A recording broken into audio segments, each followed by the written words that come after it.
May mga sa post po ni former Senate President Juan Ponce Enrile, binabanggit niya yung mga fake news, yung mga kinakalat, lalo na sa SOCMED. Ano po?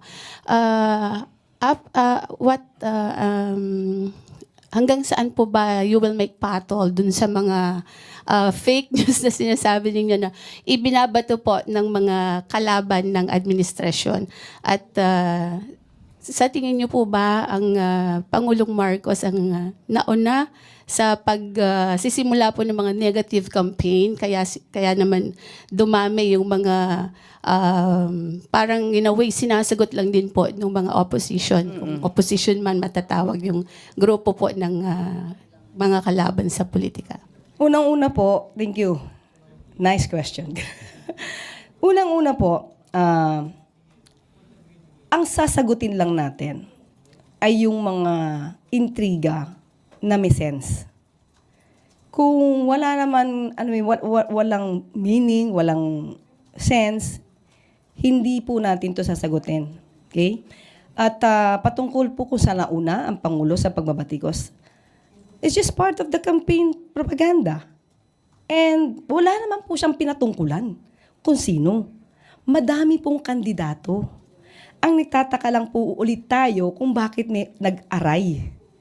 Hindi naman sila yung pinatutungkulan. Kumbaga, bato-bato sa langit, tamaan wag magalit. Bakit may nagalit? May tinamaan ba? So, pag sinabi natin kasi, ito, we know na pag sinabi natin nag-deliver ng suka, nagbumili lang ng suka, hindi naman ito literally na suka. Na, idiom. It's just an idiom. Na sinabi na, when you say nag-deliver ng suka, it means baguhan.